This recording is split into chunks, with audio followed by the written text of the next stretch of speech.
des microbes et savait même pratiquer des opérations dans des conditions de stérilité parfaites. Les opérations chirurgicales faisaient des morts jusqu'à ce que Pasteur passe par là et découvre les effets dévastateurs des microbes.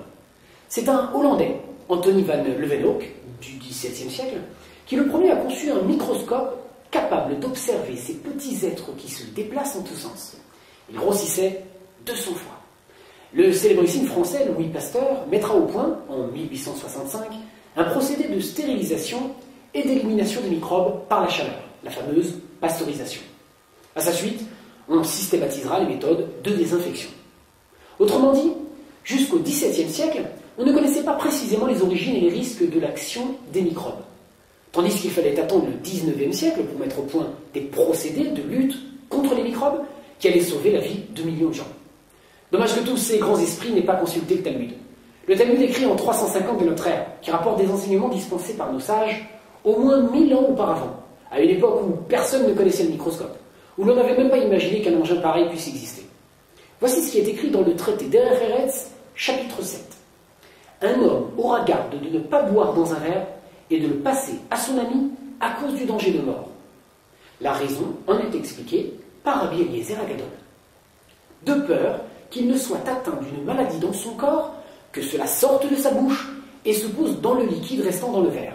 Son ami serait également malade.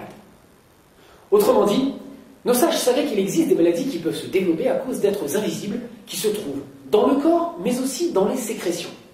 Ces êtres invisibles peuvent circuler d'un individu à l'autre par toutes sortes de supports, y compris l'eau. Et la grande nouveauté, un sujet en bonne santé peut être contaminé par un microbe qui n'a fait aucun effet chez son ami, mais qui peut s'avérer mortel pour lui.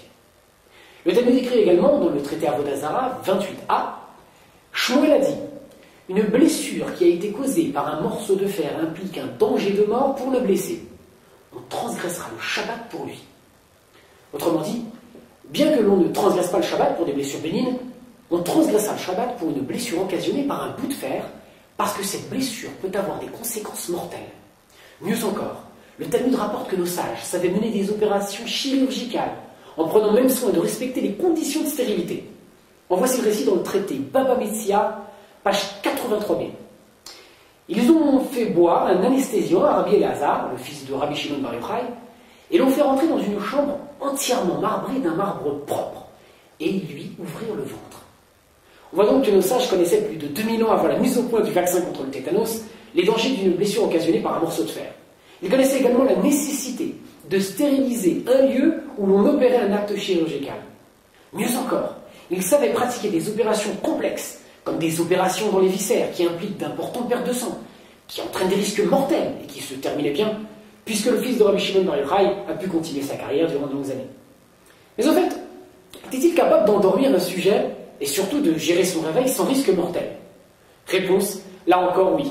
C'est le Talmud qui le raconte dans le traité Baba Metzia, page 84b, mais ce sera pour une prochaine fois dans Le Saviez-vous. A bientôt sur 636.